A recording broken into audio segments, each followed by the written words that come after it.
നമസ്കാരം. മലയാളി വാർത്തയിലേക്ക് സ്വാഗതം. സംസ്ഥാനത്ത് ഇന്നും നേരിയ മഴയ്ക്ക് സാധ്യത. 7 ജില്ലയിൽ മഴയ്ക്ക് സാധ്യതയുണ്ടെന്ന് കാലാവസ്ഥാ വകുപ്പ് അറിയിച്ചിട്ടുണ്ട്. നേരിയ മഴ സാധ്യത ആയതിനാൽ തന്നെ പ്രത്യേക ജാഗ്രതാ മുന്നറിയിപ്പുകൾ ഒന്നും തന്നെ നൽകിയിട്ടില്ല.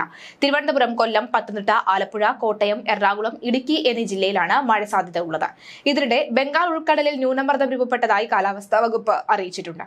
തെക്കൻ ബംഗാൾ ഉൾക്കടലിന്റെ മധ്യഭാഗത്താണ് കഴിഞ്ഞ ദിവസം ന്യൂനമർദ്ദം രൂപപ്പെട്ടത്. കൂടുതൽ ശക്തി പ്രാപിക്കുന്ന ന്യൂനമർദ്ദം തമിഴ്നാട് തീരത്തേക്ക് നീങ്ങാൻ സാധ്യതയുണ്ട്.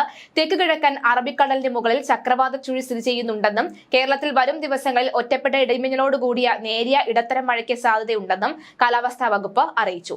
ഇന്ന് തമിഴ്നാട് തീരം, അതിനോട് ചേർന്ന കന്യാകുമാരി പ്രദേശം, ഗൾഫ് ഓഫ് മാന്നാർ, തെക്ക് പടിഞ്ഞാറൻ ബംഗാൾ ഉൾക്കടൽ, അതിനോട് ചേർന്ന മധ്യ പടിഞ്ഞാറൻ ബംഗാൾ ഉൾക്കടൽ, തെക്ക് കിഴക്കൻ ബംഗാൾ ഉൾക്കടൽ എന്നിവിടങ്ങളിൽ മണിക്കൂറിൽ 35 മുതൽ 45 കിലോമീറ്റർ വരെയും ചില അവസരങ്ങളിൽ മണിക്കൂറിൽ 55 കിലോമീറ്റർ വരെയും വേഗതയിൽ ശക്തമായ കാറ്റിനും മോശം കാലാവസ്ഥയ്ക്കും സാധ്യതയുണ്ട്.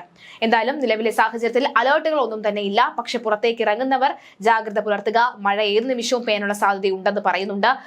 പക്ഷേ മത്സ്യബന്ധനത്തിന് വിലക്ക് ഏർപ്പെടുത്തിയിട്ടില്ലെന്നാണ് നിലവിൽ ലഭിക്കുന്ന വിവരം.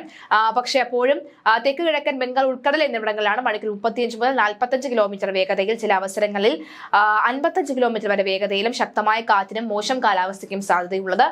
പക്ഷെ അതേസമയം മഴ മുന്നറിയിപ്പ് തെക്കാണ് ഏറ്റവും കൂടുതൽ മഴ ലഭിക്കാനുള്ള സാധ്യതയുണ്ടെന്നാണ് റിപ്പോർട്ടുകൾ.